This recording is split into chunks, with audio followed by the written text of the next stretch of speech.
I never thought I'd return to this town as a stranger, but there I was, standing beneath a gray October sky, watching my son's coffin lower into the ground, while my phone buzzed with a message that made my blood freeze. I'm alive? Don't trust my wife. For a second, the world blurred. The priest's voice turned into static. The wind bit at my face, but all I could see were those 5 words, glowing on my screen. I slipped the phone back into my pocket before anyone noticed. Not yet. Not here. Vanessa stood by the casket, draped in black like she'd rehearsed it 100 times. Her dark veil framed her face perfectly. Her hands clutched fake pearls, and her tears came on cue. She looked like a widow out of a drama series, except I knew her better than that. Too perfect. Too smooth. A group of neighbors whispered behind me, "That's his father, right? He hasn't been around in years. Guess guilt brings people back." They were right. Guilt brought me here, but not in the way they thought. I hadn't seen Daniel in 10 years. Not since the day he told me to stay out of his life. I'd walked away that day, carrying nothing but the sound of the door slamming behind me, and now I'd come back to bury him. Or so I thought. "Peter," the voice came from behind. It was Ellen, my late wife's sister. Her eyes scanned me from head to toe. "You look older." "So do you," I replied. She sighed. "I wasn't sure you'd come." "I wasn't either." I kept my voice low. "He's still my son." Her lips tightened. "He stopped being anyone's son the day he married her." I followed her gaze to Vanessa, who was now hugging guests like she was accepting condolences at a royal reception. I remembered the first time Daniel brought her home. Sharp smile, sharper eyes, always watching.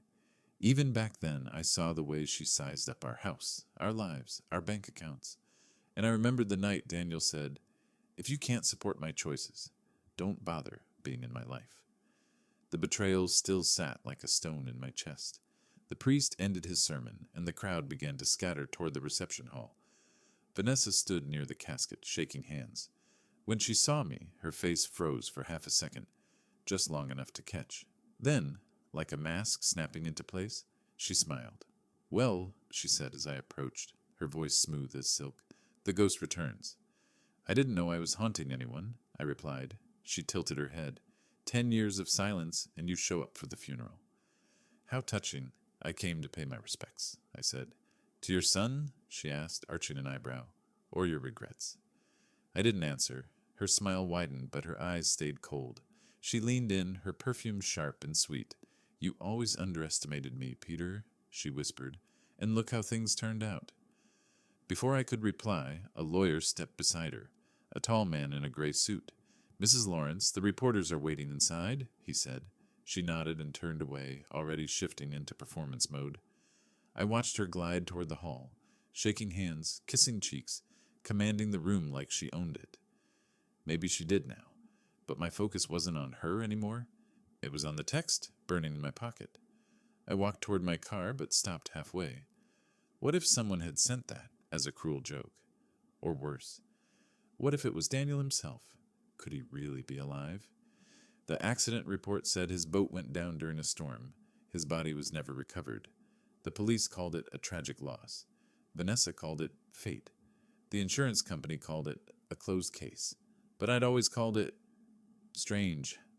I stepped away from the crowd and opened the message again. Same number, no name, just those words. I typed back, "Who is this?" No reply. I waited. 5 seconds, 10. Nothing. "Dad?" I turned. Michael, my nephew, stood there, hands in his coat pockets. "You okay?" "You look pale." "I'm fine," I lied. "You sure?" "Vanessa looked like she was about to swallow you whole back there." I gave a small laugh. "She always did." He stepped closer. "You think something's off too, huh?" I raised an eyebrow. "Too?" Michael glanced around, lowered his voice. "The way she handled everything, it's like she was waiting for him to die.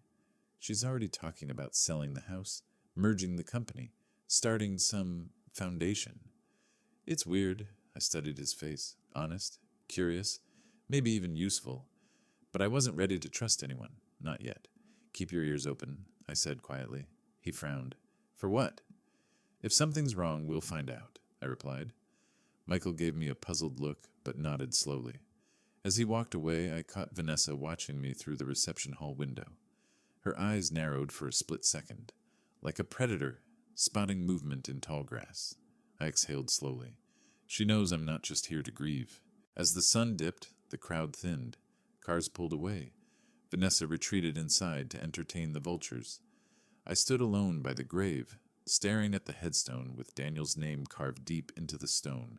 Beloved son, husband, visionary. I muttered, "If you're alive, boy, what the hell did you get yourself into?" My phone buzzed again. A new message. "Don't tell anyone I'm alive." "Watch her." My heart thudded. This wasn't a prank. It was him. I looked up at the house on the hill. Vanessa's house now. Its windows glowing against the darkening sky like watchful eyes. My grip tightened around the phone. I'd come here to mourn. But now I was staying to uncover the truth. I slipped quietly into my car, started the engine, and drove away without turning on the radio.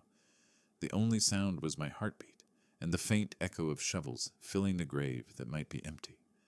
I didn't lose my son in one night. I lost him in pieces, voices getting shorter, doors closing faster, trust thinning like old rope. "Dad, she's good for me," Daniel said the first week he brought Vanessa around. "You just don't get her." "I get her drive," I said. "I don't get why her plans all start with my money."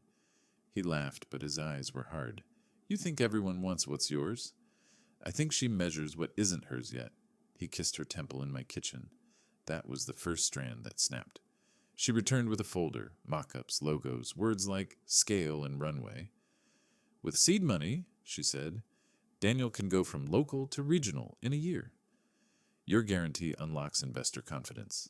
"How much?" I asked. 200,000, she said. "That's not seed," I said. "That's a limb." Daniel bristled. "It's a bridge to growth." "It's a bridge to a cliff," I said. Vanessa smiled with her teeth. "Comfort kills ambition, Peter." "Debt kills slower," I said. We sat with the papers between us like a loaded gun. I didn't sign. She didn't blink. Another strand broke. Nights turned into debates. Debates turned into fights. Daniel stopped coming by for Sunday stew. Vanessa started calling late, her voice soft as water cutting stone. One stormy evening he burst in soaked. "Sign the guarantee." "No," I said. He stared like I'd spit on him. "You don't believe in me." "I believe in you," I said. "I don't believe in pressure dressed as partnership." "Vanessa lined up meetings," he said. "Angel investors. We need to look like we have family behind us." "You do," I said. "I'm behind your safety." He jabbed a finger at the old pictures on the wall. "You built everything with help." "I paid every debt," I said. He shoved the folder into my chest. Paper sliced my palm. "Sign." I set it on the table. "No." "Then you're dead to me," he whispered. "Then bury me," I said, and hated myself as the words left. He walked into the rain. The door cracked the house when it slammed. That was the loudest strand breaking.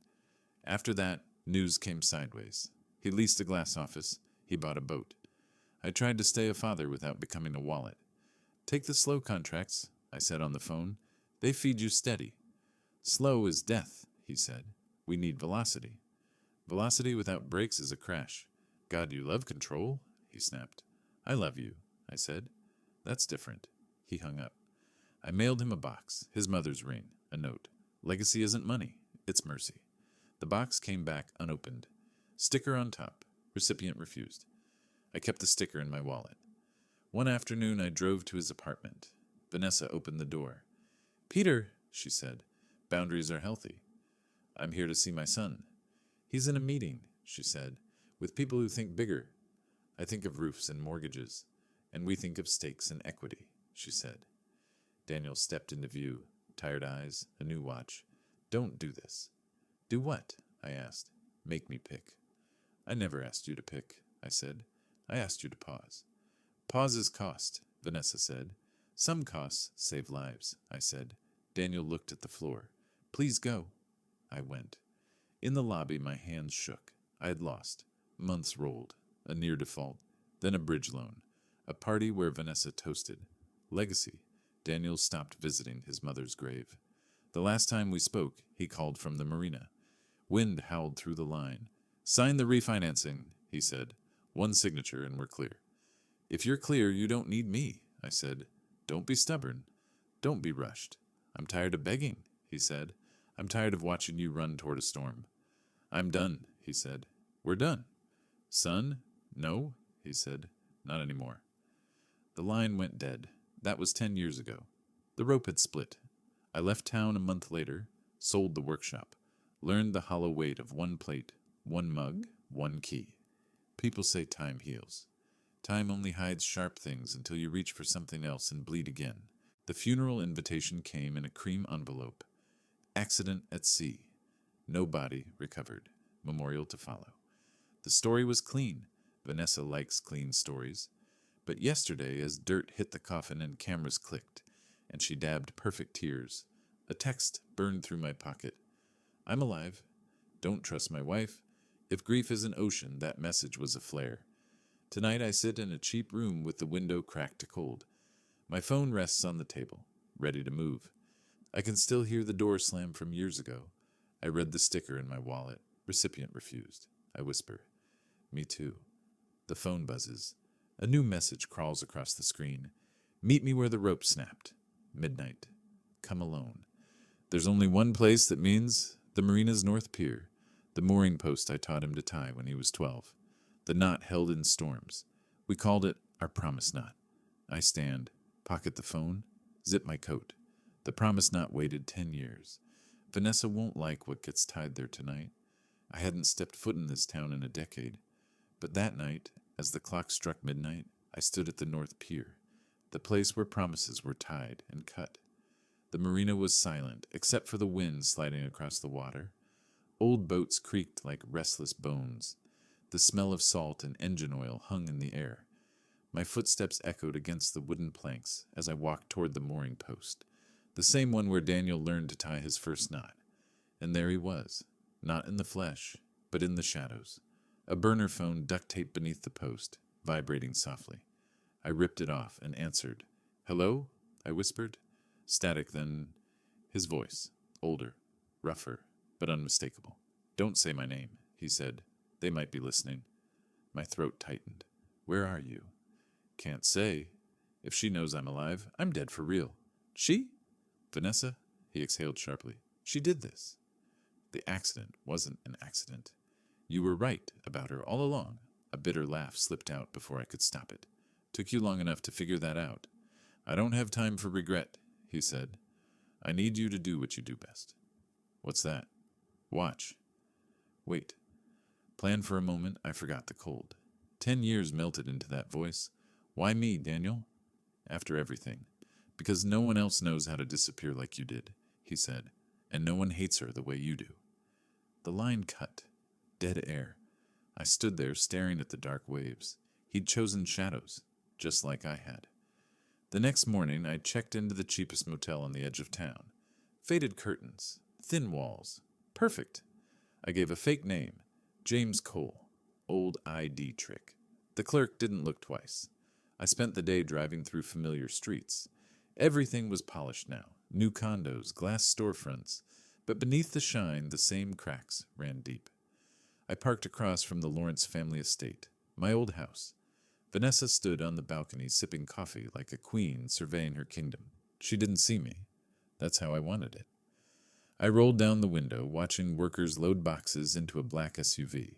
A realtor's sign leaned against the fence. Lawrence Memorial Foundation launch. Coming soon. She was wasting no time. She's moving fast, I murmured. In the afternoon, I drove to Daniel's old company office downtown. His name was still etched on the frosted glass. Lawrence Marine Innovations. Inside, Vanessa's people ran the show.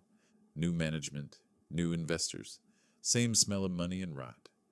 I waited outside until I saw Ethan Ward, Daniel's former business partner, step out in a tailored suit. He looked too smug for a man mourning his best friend. He got into a luxury car, black, spotless, imported. I followed him at a distance. 10 years of quiet living had sharpened my patience like a blade. He drove to the marina, the same pier, not a good sign. I parked behind a fishery and watched. Ethan met a man in a gray windbreaker. They exchanged envelopes. No handshakes, just business. Insurance, I muttered, or something dirtier. At night, I returned to the motel, laid out a notebook, and started mapping timelines. Day of accident. Daniel's boat sinks. No body recovered. Insurance payout filed 2 days later by Vanessa. Will updated 2 weeks before incident. Ethan's still in the picture. The puzzle pieces were crooked, but they were starting to fit. My phone buzzed. Another message from Daniel. She's watching everyone. Play dumb. Trust no one. Not even Michael. I stared at the screen. Michael? My nephew? He'd seemed honest, naive. But Daniel didn't warn without reason. I texted back. Where are you hiding? No response. Typical. 2 days later, I tested the waters. I showed up at a local diner, the kind where gossip spread faster than fire. Old faces looked up when I entered. Some nodded. Others whispered. Didn't he leave after the fight? Thought he swore never to come back. Guess funerals change things. I took a seat at the counter. The waitress, Marge, recognized me instantly. Well, I'll be damned, she said, pouring coffee. Peter Lawrence in the flesh. Still alive, I said. Rumor was you moved to Alaska, grew a beard, and started fighting bears. Close enough, I replied. She leaned closer. Word is Vanessa's turning that house into some charity empire. Big money moving. Charity, I said flatly. Uh-huh. And I got a yacht in Kansas. She winked. Be careful, Peter. That woman's ice and silk. That night, I drove past the mansion again. This time I wore a cap and hoodie. The lights inside glowed like a stage. Through the fence, I saw Vanessa hosting a small gathering. Lawyers, investors, city officials. She laughed that same rehearsed laugh, the kind that said, I've already won. I parked 2 blocks away and walked closer through the trees. At the edge of the property, I found the old tool shed I'd built decades ago, forgotten, half buried in ivy, but the back window still opened with a push. I slipped inside. Dust coated the air. My hands brushed against old shelves where my tools once sat. Now empty. Except for one thing, a locked filing cabinet. Vanessa hadn't touched it. I knelt, pried the drawer open with a rusty crowbar I found in the corner. Inside, old deeds, boat maintenance logs, tax papers, and tucked behind them something newer, copies of recent insurance forms, dates, signatures, payouts. Vanessa's name was on everything. Ethan's name appeared twice. Daniel's signature. Forged. I took photos of every page with my burner phone. My heart pounded. This wasn't just a suspicious accident. It was a heist. Suddenly, headlights swept across the yard. Someone was pulling in. I ducked down, holding my breath, as a black SUV stopped by the house. Ethan stepped out, followed by Vanessa. Vanessa's voice carried through the night air. We move fast, Ethan. The foundation goes public next week. By the time anyone asks questions, we'll be gone. And Daniel? Ethan asked. She smirked. Dead men don't talk. I clenched my fists. Not yet, Vanessa. Not yet. I slipped back into the woods before they spotted me. My heart hammered in rhythm with the wind rustling the trees. I'd been gone for 10 years, but I wasn't rusty. I was patient, and patience was a weapon.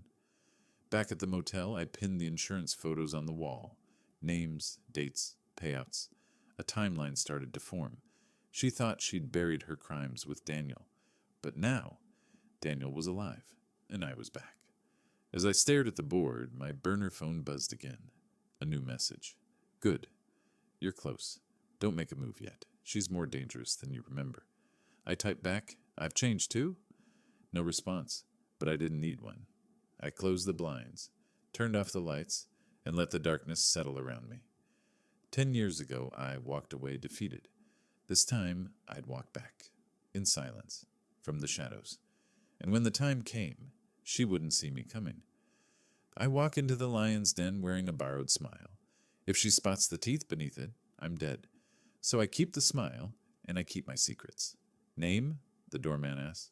James Cole, I say, handing over a crisp card I printed in a motel room. Old maritime friend of Daniel's. He scans a tablet. Mr. Cole, welcome. The gate clicks. The garden glows with warm lights.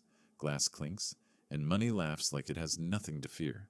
Inside, Vanessa is a portrait in black silk. Her veil is gone. Her smile is not. She moves through people like she owns them, hand on elbow, whisper in ear. Thank you for coming. Daniel would be proud. The Foundation will honor his vision. I taste the lie on the air. A server offers champagne. I take water. I like my head clear when the floor might vanish. James Cole, a deep voice says at my shoulder. Ethan Ward, smaller up close. Sharper, too. You knew Daniel? Old Marina days, I say. Before the big offices. He studies me. Which marina? North Pier, I answer, steady. Where the rope bites cold and the wind never apologizes. He chuckles, but his eyes say he's counting my ribs. Good line. Daniel loved that pier. Loved, I echo. Vanessa glides over, perfume and power. Mr. Cole, she says smoothly, as if we've already met. I'm grateful you came. My condolences, I say. Condolences don't build legacies, she replies. Action does. Ethan lifts his glass. To action. I nod. And truth, her smile clips, then returns. What line of work, Mr. Cole? Safety audits, I say. Marine, mostly. I look for weak points before they drown people. Then you must have thoughts about Daniel's accident, she says, watching my face like a cat watches a mouse hole. I never speak before I know, I say. A rare man, Ethan says. Most speak to hear themselves. Most listen only for what they want to steal, I say. Vanessa's gaze flickers. Walk with me, Mr. Cole. We move through rooms decorated with grief and taste. Photos of Daniel are everywhere. Boat, boardroom, perfect sun, perfect myth. I stop at one where he's wearing that same watch I saw on him the last time we spoke. The date stamp in the corner is from 2 months before the accident. He looks tired. He looks wary. I blink the ache away. You were close? She asks softly. Close enough to miss him, I say. She leans near, voice low. Then you'll help me make this right. How does a widow make a sea kinder? I ask. By controlling everything she can control, she says. The company, the narrative, the foundation. Grief is chaos. I prefer plans. So did Daniel, I say. She stops in front of a portrait of them on the house steps. He preferred winning. Winning and planning aren't the same. They are when you lead, she says. A city councilman interrupts with a handshake. She handles him in 30 seconds. Promise, praise, goodbye, and returns to me without missing a beat. You watch people, Mr. Cole. I watch storms, I say. There's a difference? Storms don't pretend to be clear skies, she laughs. A bright bell with ice behind it. You remind me of someone. Lucky man. Or unlucky, she says. Ethan waves from across the room. Vanessa, they're ready. For what? I ask. The announcement, she says. We're launching the Lawrence Memorial Foundation next week. Scholarships, boathouse renovations, maritime safety initiatives. Insurance for the soul, I say. For the town, she corrects. People need to see strength. They'll see something. I take a sip of water to hide the heat in my throat. Where did Daniel keep his maintenance logs? She blinks. Why? I'd like to pay for a plaque at the marina, I say. Feels wrong to hang a name on a dock he didn't approve. That's thoughtful, she says slowly. Ethan can arrange that. I'd prefer originals, I say. I like old ink. It tells the truth when people won't. You're charming, she says, and suspicious. I like both in small doses. I'm old, I say. Old men hate surprises. She tilts her head. You don't look old where it matters. Where's that? In your eyes, she says. The microphone crackles. Vanessa steps to the dais, and the room hushes like a theater before a twist. She speaks about loss, love, duty. She thanks donors, names committees, paints the future with clean lines and clean hands. People nod, moved by good lighting and better lies. I drift to the edge of the crowd. Michael stands near the back, tense, eyes scanning like mine. He spots me and approaches. Uncle, Mr. Cole, he corrects himself, catching my nod. Did we meet already? Not yet, I say. You work with the foundation. Volunteer, he says. Trying to help, I guess. Helping who? I ask. He swallows. I don't know anymore. Keep your head down, I say, and your ears open. For what? The thing people don't want you to hear. He studies me. You sound like my uncle. Good man, I say. He was, he says softly. Till the fight. Fights don't erase the man, I say. Lights dim for a video montage. Daniel smiles on yachts, at ribbon cuttings.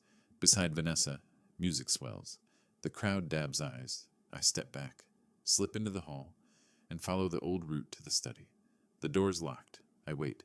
A caterer passes. I drop a napkin, bend, and quietly use the thin pick I taped inside my cuff.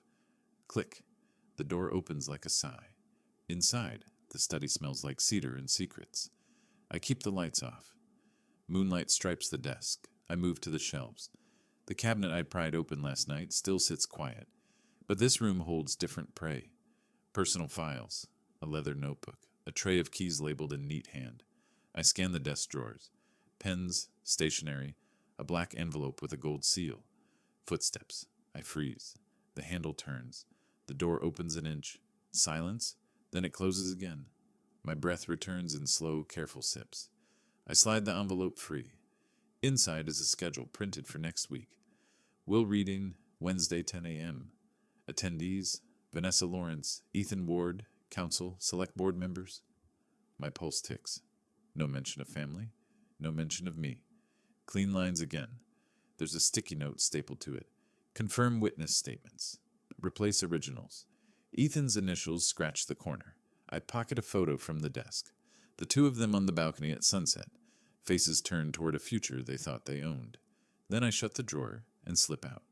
When I re-enter the hall, Vanessa is there, waiting. Arms folded, smile small and dangerous. Lose your way, Mr. Cole? She asks. Looking for the restroom, I say. My age remembers when it's too late. She steps closer, close enough for the perfume to stir old anger. How long did you know my husband? Long enough to know his tells, I say. What were they? He stopped blinking when he lied. She laughs softly. You must think I'm blinking a lot. I think you never blink, I say. She studies me, searching for a seam. I learn faces fast. I never forget them. I'm boring, I say. You'll forget me by dawn. Doubt it, she says. You ask questions like a man who already knows the answers. Or like a man who wants to believe in good news. We're fresh out, she says. But we are hiring. For what? Security. Vetting. Protection, she says. Do you take private work? I take quiet work, I say. She smiles. Then you're perfect. Ethan joins us, breath a little quick. We need to talk numbers, he says to her. But he looks at me. Mr. Cole, your card? I hand it over. He reads it twice. James Cole, he says aloud like he's tasting it for poison. Don't bite, I say. Paper cuts. Vanessa taps the card against her palm. Tomorrow at noon, she says. Come back. We'll discuss what you can do for us. For Daniel's legacy, Ethan adds. For safety, I say. For control, she corrects with a smile. Good night, Mr. Cole. I walk down the front steps into cool air that smells like rain. My heart hits slow, heavy beats. I'm almost to the gate when a phone vibrates in my pocket. Not my number. The burner. A new message flashes. You're inside too deep. Leave now. She knows your face. I stop under the dark trees, thumb hovering. Another buzz. She recognized you the second you walked in. She's testing how far you'll go. I glance back at the windows. One curtain shifts. Just a sliver. Enough. The third message hits like a knife. They're coming to your room tonight. I didn't pack. I didn't breathe. I just moved. Now? I whispered into the burner. They're coming now? Yes. 2 men. Black SUV. Back exit. Leave lights on. Shoes, notebook, wallet, phone. TV on, window up, alley air in my face. A polite knock. A key in the lock. Clear the bathroom. I crouched behind a dumpster, slid along brick, and was gone before they knew they'd missed me. Swap cars. White pickup. Keys under mat. 2 blocks south. I found it idling beneath a dead streetlight, pulled out, and didn't look back. Why me? I asked the empty cab. Because you listen. And because she doesn't. At the boatyard, I killed the lights. You need new numbers. New SIM. We can't keep talking like this. Fine. I stared at the dark water. But we meet where I choose. Old cannery. Back office. Noon to public. Cameras. Exactly. Fine. Bring one person. Someone you trust. One name rose from a decade of dust. Ruth Delgado. Bank compliance. Honest to bone. I'll bring Ruth, I texted. You'll find her. She never left. Morning broke thin. I paid cash for burners and SIMs. Set one for Daniel. One for the rest. One to die, if it rang. Before I named the third, a text hit. Stop. Leave town. Last warning. Wrong ghost, I replied, and dumped the phone in a donation bin. Delgado, she answered on the second ring. Ruth, it's Peter.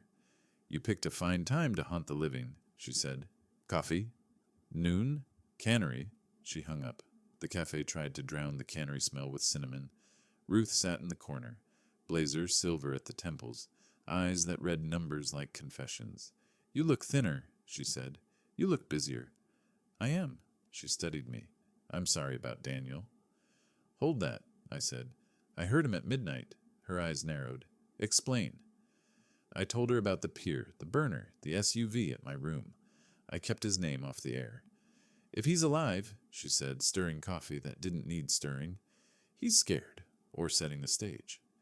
He says Vanessa tried to kill him. Insurance? And a will change 2 weeks before the accident. Ethan's everywhere. Of course he is, she said. He leaves prints on smoke. I slid photos from the mansion and shed. Help me connect this. These signatures are wrong, she said. Slant shifts. Weekends fudged. And Osprey Gate Limited. That's a hole you throw money into when you don't want to see it again. Offshore.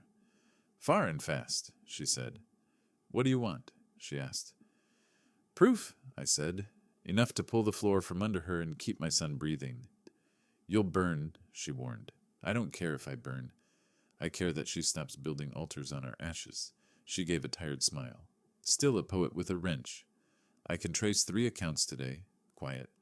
Push harder, they'll feel it push. They already feel me. And you? She asked. What storm at noon? None. He walks into mine. Cameras. 2 exits. You think that stops them? It slows them. I only need a location and proof. I'll sit the second exit, she said. I'm not bait. I'm a friend. Noon brought strollers and lies. I sat in the glass-walled back office, hands empty. The rear door eased. A hooded figure slipped in, set a small metal tin on the table. Say something, I whispered. Footsteps behind me. I turned. Not Daniel. Michael. Paler, older, guilt in his eyes. Don't be mad, he said. He sent me. Where is he? He can't risk being seen. He said to give you this and tell you not to trust. You, I finished. Michael flinched. He told me to say, rope bites cold. It was him. What's in the tin? A drive, he said. Voice memos, Vanessa and Ethan. Plans, money routes. The boat. The boat? They sabotaged the bilge pump and the GPS. He lived because he left early. And now? Hiding upstate.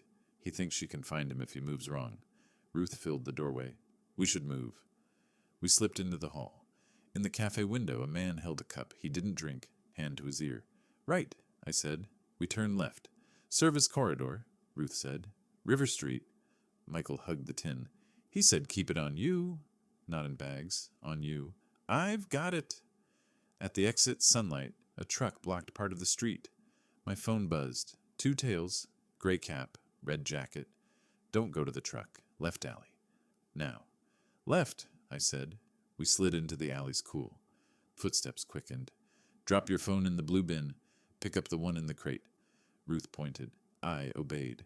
The new phone lit a map, a pulsing dot racing toward the waterfront. Is that him? Michael asked. Or bait, Ruth said. Trust me. 3 minutes. Move, I said. Gate, lot, narrow riverside walk. The wind lifted old smells and newer fear. A shadow loosened from the pilings. A man in a cap lifted his head. Light scraped a scar along the jaw. Dad? Michael whispered. Daniel, I breathed. He raised a hand. Wait. No sound. He pointed past me. I turned. Vanessa stepped onto the walkway with Ethan beside her and 2 men behind. Her smile was fixed and poisonous. Hello, Peter, she said. You really should have taken the job. It's a rehearsal, she added. For tomorrow's will reading, I like to see where people stand. She glanced at the tin. Careful with that. It belongs to my foundation. It belongs to the truth, Ruth said. Ethan's voice was smooth. Truth is what we can sign. Vanessa stepped closer. You're predictable, Peter. A room, a rescue, a reveal. I learned patience, I said, and I learned to build storms, she said. Give me the tin. No, Michael said. She nodded to the men behind her. They moved. Ruth slid in front of Michael. My phone buzzed again. Pier ladder. Down. Now. I looked past Vanessa. 20 feet ahead, a ladder dropped to the waterline. Move, I whispered. We ran. The men surged. Ethan cursed. Vanessa didn't break her smile. Daniel stepped into light at the end of the pier. Every head turned toward the ghost. Hello, Vanessa, he said, voice hoarse but steady. Miss me? Her smile cracked. Run, Daniel mouthed. We hit the ladder. Boots pounded behind us. The tin dug into my ribs. Go, I shouted. Ruth went first, or then Michael. I followed into the cold. The map bright in my fist. Ghost messages buzzing. Above us, Vanessa's voice cut the wind. Bring me the tin, she said. Leave the rest. By 10 a.m., I'm James Cole, walking into a wood-paneled office where grief wears suits. Harbor and Shaw. The receptionist waves me into a conference room that smells like paper and polish. Ethan sits in gray armor. A city councilman practices sorrow. Vanessa wears winter white and a widow's smile that never reaches her eyes. The lawyer, hair neat, voice smooth, introduces himself. I'm Mr. Crane. Thank you for coming to the reading of Daniel Lawrence's last will and testament. Family? I ask. Vanessa's smile tilts. Otherwise engaged. By choice? By history. Crane opens a folder. 2 weeks before the incident, Mr. Lawrence updated his will, revoking prior versions. He names Mrs. Vanessa Lawrence, executor and primary beneficiary.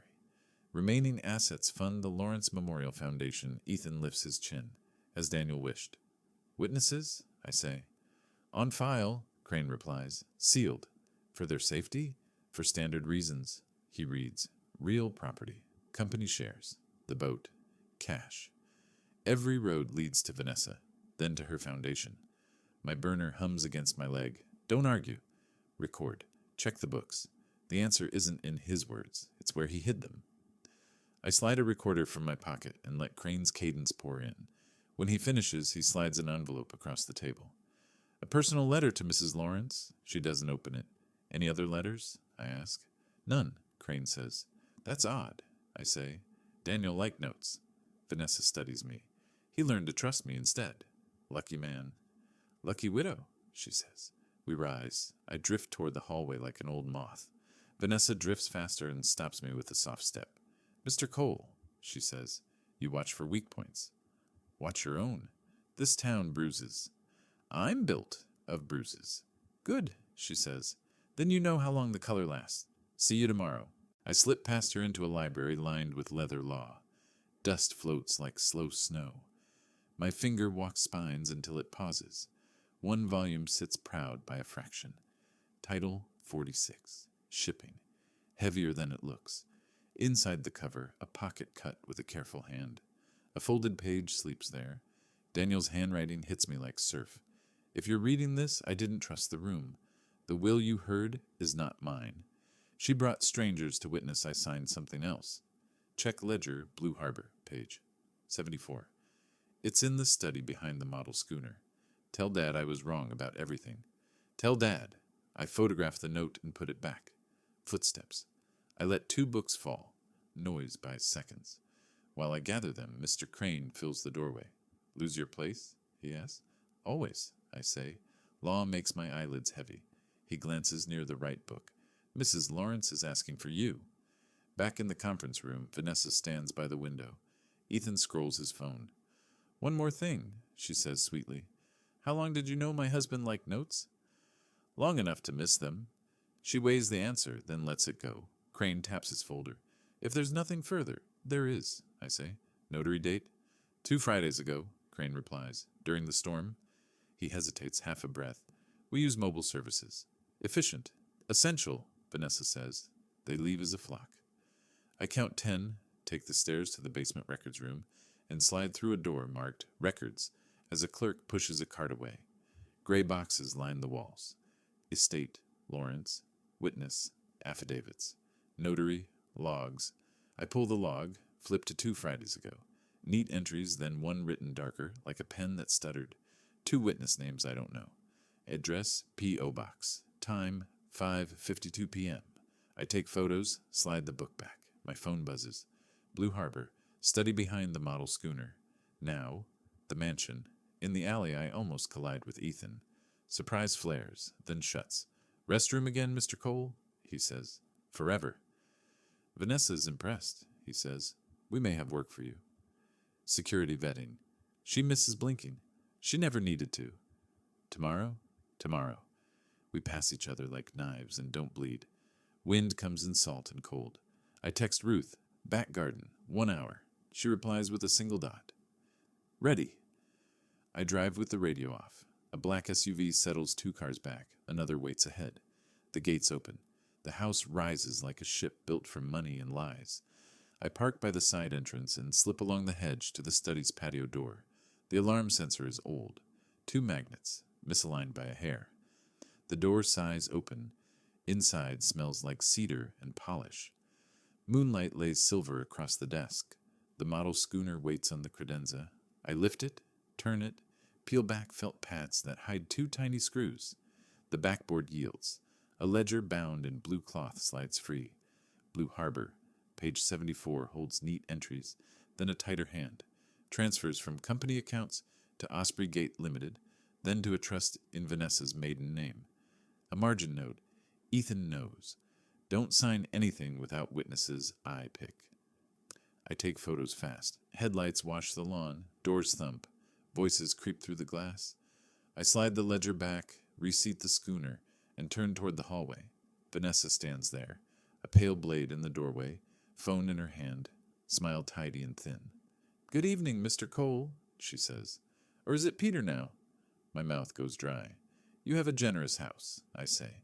I keep losing the restroom. You keep finding my husband's ghosts. Grief does that. She steps closer. Ethan's silhouette fills the patio. 2 men wait on the lawn, patient as weather. You know, she says softly, I offered you a job so I could keep you where I could see you. But you never were good at staying. I was very good at leaving. Not tonight, she whispers and lifts her phone. The alarm screams awake. From the far garden, a small flashlight flicks twice. Ruth's signal. I smile. Then you should have changed the codes you stole from my tool shed. What? The study lights go black. The study went dark like a stage after the last laugh. Vanessa's alarm wailed, but the house hesitated. That half-second was my window. Ruth, I whispered, north hedge. Her beam flashed twice through the garden. Go. I slipped past Vanessa, brushed her shoulder, and felt the cold in her bones. Ethan cursed behind me. The 2 men on the lawn stumbled when the floodlights died. I ducked through the patio, slid along the ivy, and hit the shadow of the hedge. Left, Ruth hissed. Gates loose. Did you cut the... Talk later. Move. We ran bent low. Gravel whispered under our shoes. The siren pulsed like a heartbeat that belonged to the house, not us. Peter! Vanessa's voice cut through the dark. You can't outrun the ocean. I can swim, I muttered, and we kept going. At the cut fence, Ruth shoved a brick aside. Your old escape path, she said. You remembered. I remember everything that saves people. We slid through, came up in the alley behind the gardener's shed. My burner buzzed. Back street, 2 blocks, white van, doors unlocked. Daniel, I said. Then keep reading, Ruth snapped. We're not alone. A black SUV idled at the far end. Another turned in slow, like a shark testing blood. Right, I said. We sprinted. The white van sat beneath a dead streetlight. Paint dull, windows fogged. The doors gave with a tired sigh. I jumped in, Ruth threw it in gear, and we rolled before the SUVs finished their turn. Ledger? She asked. Photos. And a note, I said. Blue Harbor, page 74. Osprey Gate routes. Forged witnesses. Good, she said. Now we breathe. We didn't speak for 10 blocks. My hands shook once, quiet, then stopped. Where? Ruth asked. North, I said.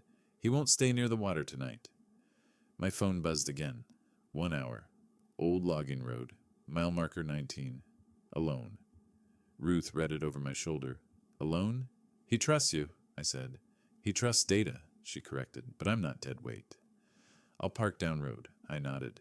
If I don't text in 10, I turn the world on, she said. We left the van on a dirt turnout, swapped into my pickup, and drove into the kind of dark you hear before you see. Trees pressed close, the road narrowed. My headlights drew weak lines across old bark and older secrets. At mile marker 19, the ditch widened into a path. I killed the lights and stepped out. Pine and cold and the faintest smell of rain. "Peter!" a voice whispered from the trees. "Left." He stepped out with a flashlight turned down, beam tight against his chest. The cap shadowed his face, but the voice, older, rougher, scared and steady at once, was my son's. "Daniel," I said. He didn't move. "Hands up. Let me see them." I lifted them. "You're still bossy." "I learned from you," he said. The light climbed my wrists, my face, my eyes. "Okay, it's you." I wanted to grab him. I didn't. I've learned the hard way that some bridges return in silence. "Cabin?" I asked. "Half-mile," he said. "No lights. No noise."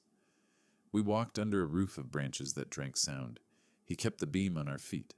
My heart kept time with my steps, and the old anger I'd taught myself to fold and tuck away. "How long?" I asked. "Since the boat," he said. "Since the night everything broke. You called it an accident. I called it survival," he said. "Different word." The cabin was a dark box with a deeper dark inside. He barred the door behind us, then set the flashlight on a crate, so it cut a low line along the floor. "Sit," he said. I sat on a crate across from him. We stared like men on opposite sides of a river. "You look tired," I said. "You look older," he said. "We both are," I said. He rubbed his jaw. A thin scar caught the light and held it. "They hit me on the marina," he said. "Broke the GPS. Slashed the bilge to flood when I throttled up. I went early by accident. That saved me." "Ethan?" "Ethan planned.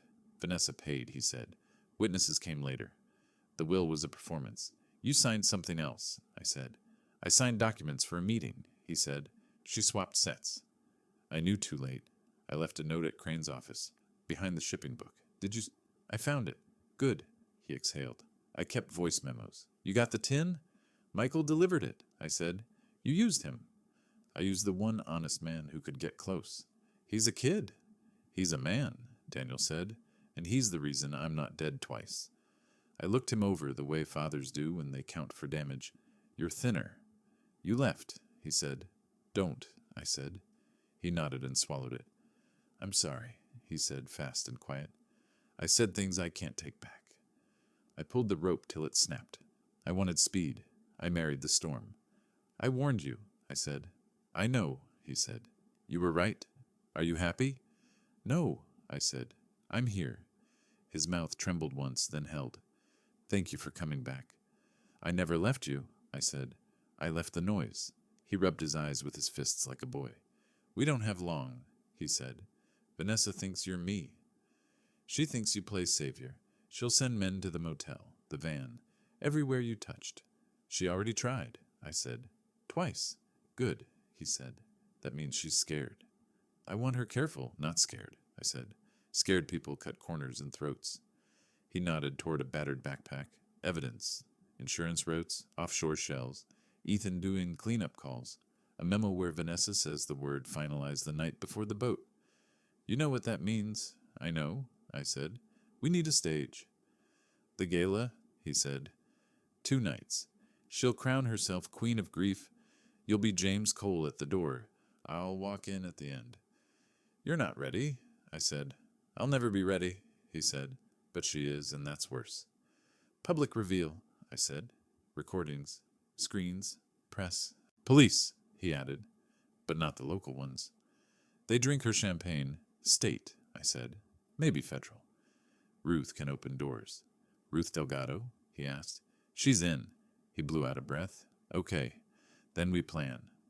We spread papers on the floor, strings of numbers turned into paths, names into weights, dates into anchors that held the truth in place. "The will," I said. "Witness logs." "Notary fraud." "Crane?" he asked. "He's either blind or bought," I said. He tapped a page. "This transfer here. Osprey Gate into that trust. Her maiden name. I saw it," I said. He looked at me. "You did more than see." "I lived with a woman who kept labels straight," I said. "Your mother hated messy drawers." He smiled. Small. Real. "I remember." The smile faded. "Dad," he said, voice low, "she thinks you're weak." "She's not wrong," I said. "I'm weak for family. It's the only weakness I keep." "She'll use it," he said.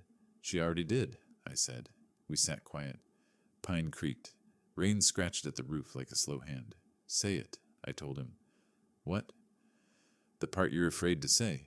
He stared at the floor. If we fail, he said, I die for real. And you go with me. If we don't try, I said, you die anyway.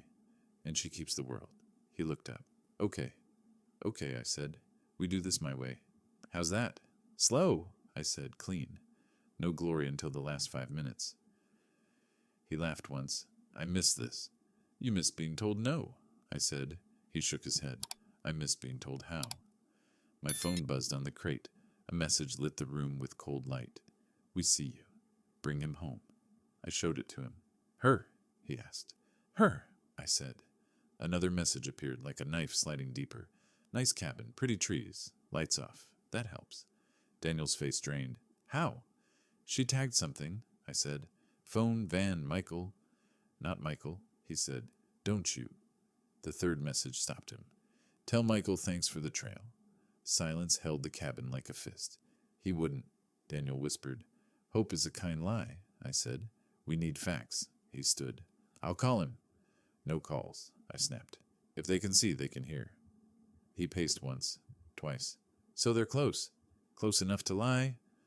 A low sound rose out of the trees, the hum of an engine muffled by water. Another joined it. The cabin floor took the smallest breath, like the ground itself remembered waves. Boats? I said. He killed the flashlight. The dark came down hard. They're coming by river, he said. Beneath the surface, I answered. My phone lit once more without sound. Knock, knock. The knock came without a door, and 2 engines breathed under the trees like wolves. I lifted the loose plank I'd clocked earlier. Basement hatch, I whispered. There is no... There is now. The crawl space coughed dirt and cold. Go. I'm not leaving you. You're not. You're first, he dropped. I followed, pulling the hatch as a fist hit the cabin door. Evening, a voice sang. Delivery for Mrs. Lawrence. We crawled under joists until a root cage opened to the ravine. Left, I breathed. A flashlight washed the ground we'd just left. I threw a rock downhill. Boots chased the sound while we slid the other way and stepped into a stream to lose our trail. My phone vibrated once. West Slope. Road pullout. 2 minutes. R. She's here, I said. We climbed on hands and knees to a blinking pair of headlights. Ruth rolled the van before our doors shut. You bring gifts? She asked. Enough to ruin a party, I said. And enough to get shot at, Daniel added. Then let's make the party crowded, Ruth said. We slept an hour on a warehouse floor that remembered rope and salt. Then we worked. Ruth spoke to ghosts with badges. I made lists. Daniel drew the gala hall from memory. We need eyes, I said. Gallery rail, he said. 2 cameras. We need sound. He tapped the tin. Clean recordings. Timestamps. Bank routes. We need law. State, Ruth said. Federal will watch if we go live. Then we show blood, I said. Ruth borrowed gear. Projectors, a switcher, tiny mics, cable-like veins. I printed a badge. James Cole, Media Ops. Lanyards, and confidence move walls. Daniel rehearsed 3 sentences he could say without shaking. Short, I told him. True, then proof. Let the room do the rest. He nodded and practiced breathing like a boxer between rounds. I called Leo back and asked for 2 podium mics, in case of failure, and a record to card on the houseboard. Redundancy saves lives, I said. He agreed. Ruth rigged a pocket transmitter beneath the lectern that would mirror the feed to a drive in her van. If they kill the room, the world still sees it, she said. We made backups for our backups and wrote the order on my palm. Audio, ledger, entrance, final clip, hold. By afternoon, I walked the gala site alone to feel its bones. The hall was all glass and money. Chandeliers hung like frozen rain. Vanessa stood at center in winter white. Ethan orbited with a phone and a smile that didn't reach his eyes. I kept my head down and walked the route. Loading dock, control room, rail, exits. The AV chief, Leo, young and decent, handed me the schedule. Montage at 19:05, her speech. Tribute reel aux input. Board has 3. We can patch keep O3 open, I said. Safety PSA. My uncle drowned out there, he said. Anything that helps. I'm sorry, I said, meaning it. He lowered his voice. Is this about the accident? It's about the truth, I said. If anything feels wrong, you step back from the board and let the deputy take over.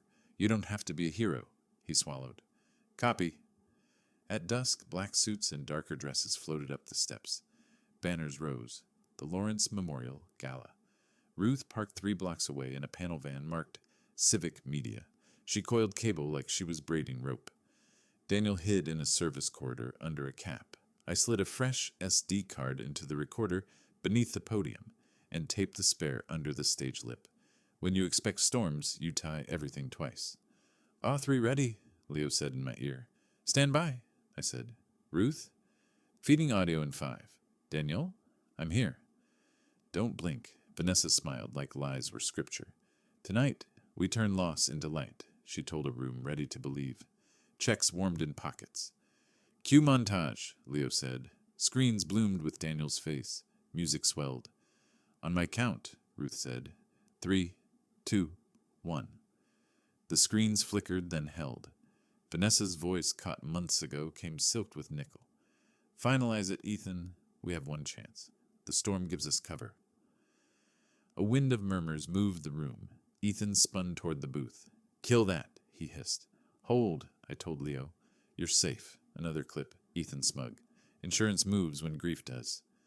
He signs, we file, we go. People shifted. A woman covered her mouth. Vanessa's smile showed teeth. This is a hack, she told the crowd. We're being attacked by criminals. Security? Next, Ruth said. Vanessa again. He thinks he's smarter than love. He isn't. Boats sink, papers float, and I keep what I built. A ripple of shock. 2 guards started for the booth. Front rail, I told Daniel. 30 seconds. I'm there. Vanessa grabbed a mic. My husband's memory is being used. The rear doors opened like a held breath. A figure stepped into the light and stopped. Daniel. Alive. Thin. Real. The room inhaled all at once. Vanessa's face cracked, then reset. She lifted a hand to her heart. Oh my God. Daniel? He walked the aisle under trembling chandeliers, climbed the steps, and faced her. Hello, Vanessa. Miss me? Her tear didn't fall. How is this possible? He glanced at the screens. Because storms end. Because someone taught me not to blink. Ethan lurched forward. The guards tightened. Ledger, I said. Stills hit the glass. Banknotes, names, transfers. Her maiden name bloomed like a bruise. This is extortion, she snapped. A deepfake. It's the truth, Daniel said, and it almost killed me. Almost? Someone whispered. He turned to Ethan. You cut the bilge. You broke the GPS. You sent men last night. Lies, Ethan spat, sweat bright. State investigator in the lobby, Ruth said. 2 federal with him. Bring them, I said. Vanessa inched closer. Honey, she said softly. You're confused. Grief. He flinched like the word had hands. Roll her call, Ruth said. Vanessa's whisper filled the room. Don't worry, Ethan. Dead men don't talk. Silence sat heavy. Even air stalled. I won't die for your story, Daniel said to her and to the donors, already recalculating their applause. Security, Vanessa said flat. 2 men moved from the wings. Stop, a new voice barked. The state investigator stepped in, badge up, 2 plain suits behind. Nobody leaves. The guards hesitated. Power shifted like a ship changing sides. He showed a warrant to the front row like a teacher showing a page. We're collecting devices and statements. Remain seated. I exhaled once. We had turned the room. Then a light died, then another. The hall sank into soft black, cracked only by exit signs. Leo? I said. Not me, he answered, small. A scream tore from the balcony. Chairs scraped. Metal hit glass. The investigator shouted for lights. Nothing answered. Dad! Daniel's voice cut in the dark. I was already moving, hand on the rail, every sense counting air. The crowd became a sea. Panic makes currents. In the stutter of a dying light, I saw a shape on the gallery, an arm rising, a long, ugly outline catching a slice of glow. Down! I shouted. The shot cracked through the dark like a door slamming on a life. The shot cracked the dark, and the hall folded into panic. I dropped, covered my head, and shouted, Daniel! The echo ran through chandeliers and knees. Stay down! The state investigator yelled. Nobody moves! Emergency lights coughed on. Smoke trembled near the balcony. Daniel stood on the stage, stiff but breathing, a starburst hole glittering above him. Ruth spoke in my ear. "Shooter, gallery right." Moving left, I slid along the wall, hand on molding. A woman clutched my sleeve. "Where do we go?" "Breathe." "Stay low." Vanessa was a statue in white. Ethan crouched, slick with sweat. The investigator stalked the aisle. "Exit secure." "Breaker now." "You." Flash that rail. I hit the gallery stairs. Ruth met me at the base. "He's on the catwalk." We climbed. A figure slipped behind a pillar, then bolted through the service door. Metal rattled. He turned, fired wild. The shot tore fabric and fell. At the locked fire door, he panicked, jumped for the ladder, missed, and slammed a leg. The gun skittered. I pinned his arm. "Who hired you?" I said. He hissed. "Private Foundation job." The investigator in 2 uniforms took him, cuffed and shaking. "We'll take it from here," he said. Lights returned in a tired wash. Daniel lifted a mic. "I'm not dead," he said. "If I vanish again, every file goes public." The screens obeyed Ruth. Ledger pages, notary logs, transfer dates. The investigator raised a warrant. "Phones on tables." Hands visible. "We are collecting devices." Ethan tried iron. "You can't." "We can," the investigator said. "Sit." Vanessa faced the crowd, voice soft. "Please, my husband is unwell. He faked his death to punish me." I walked onto the stage, pulled off the lanyard and cap, and showed my face. "Name?" a donor asked. "Peter Lawrence," I said. "Father." A hum rolled the room. Vanessa's smile thinned. "At last." Daniel passed me the spare mic. "You told me I was dead to you." I said to him, not them. "I was wrong," he said. "I'm sorry." "We fix it with truth," I said. He faced the room again. "She changed my will 2 weeks before the boat." Fake witnesses. Ethan moved money through Osprey Gate to trusts in her maiden name. The ledger shows every route. Vanessa laughed. Brittle. "Peter, even dying, you love theater." "You built the stage," I said. The investigator stepped up. "Mrs. Lawrence, you're detained for questioning." She offered her wrists, then dropped them. "Cuffs won't make you right?" "Your own words might." Ruth handed a labeled drive to the investigator. "Mirror audio, board feed. Chain of custody starts now." Vanessa cut her eyes at Ethan. "You were supposed to handle little things, like shooters who don't miss." The room heard it. "Mr. Ward, stand and turn," the investigator said. "I want counsel," Ethan snapped. "You'll need one," I said. Phones slid onto linens. Leo, pale at the booth, held the mix steady. I nodded. He nodded back. Around the room, donors stared at one another like waking from a dream. A judge's wife set her phone down last, as if it burned. A contractor muttered, "I signed that doc bid." A councilman wiped his brow and looked anywhere but at Vanessa. The lie had been a room. Now the walls were gone and everyone stood outside in the wind. "What now?" Daniel asked. "Breathe," I said. "Then answer every question." Vanessa lifted her chin. "You'll regret this." "I already regret the years," I said. "I won't regret the end." They led her down the aisle. Cameras blinked. Ethan sagged as cuffs clicked. "Michael!" Daniel called. He stood near the back, eyes wet. "I didn't sell you," he said. "Then they tagged your car," Daniel said. Michael nodded. The investigator returned. "We'll need statements." "Tonight, you'll have them," I said. He looked at us. "You planned this well." "We had help," I said, glancing at Ruth in the booth. "Good," he said. "It gets ugly from here." "Truth always does," I said. We stepped down. Reporters shouted. Flashes cut the air. Daniel squeezed my shoulder. "They will hold," I said. In the lobby, sirens wrote blue on glass.